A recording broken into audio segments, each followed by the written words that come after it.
In 2012, he made history when he became the first amputee sprinter to compete at the Olympic Games. How does it feel to be an inspiration the entire world over? Times magazine says you're one of the 100 most influential people in the world.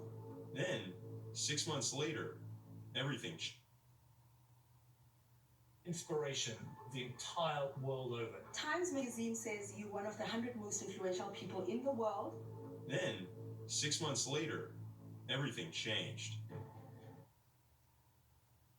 In 2012, he made history when he became the first amputee sprinter to compete at the Olympic Games. How does it feel to be an inspiration the entire world over? Times magazine says you're one of the 100 most influential people in the world. Then, 6 months later, everything changed. The South African police have charged Oscar Pistorius with murder.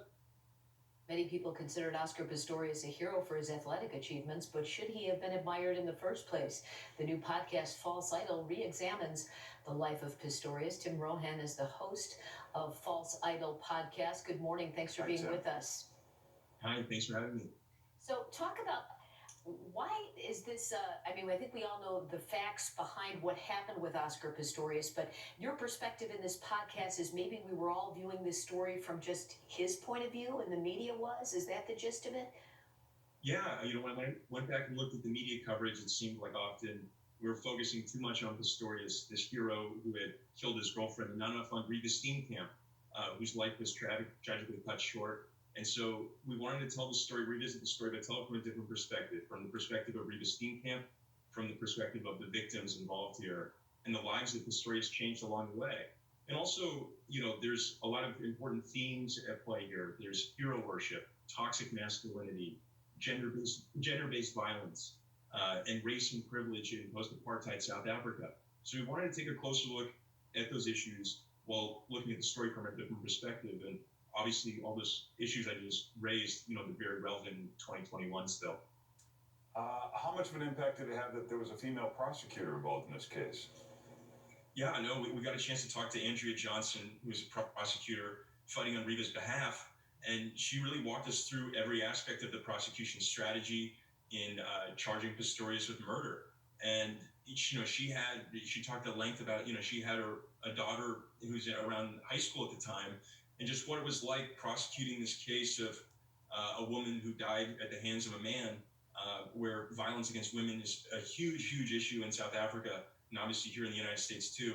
And so we dedicate a lot of time talking to experts and activists about the issue and walking through the case with Andrea Johnson, the prosecutor. You also talked to the mother of a former girlfriend of Oscar Pistorius, and their relationship somewhat mirrored what it was like with Reva Steenkamp. Yeah, that's the episode that just came out today. We talked to Trish Taylor, the mother of Samantha Taylor, and she describes her daughter's relationship with Pistorius, and they say it was toxic and abusive, and they describe how he was jealous and controlling, and how that obviously led to issues in the relationship.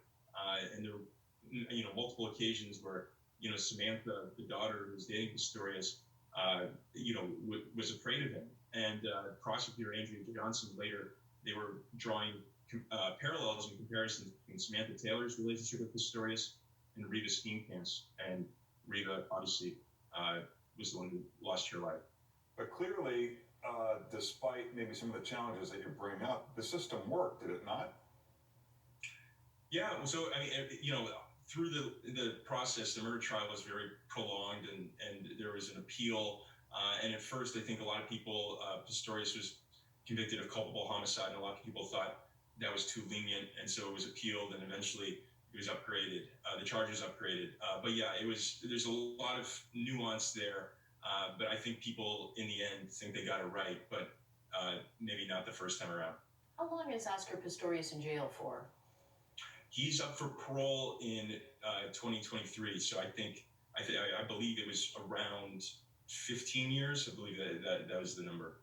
All right. Well, for more, you can check out religionofsports.com, and the podcast is False Idol. Thanks so much for being with us, Tim.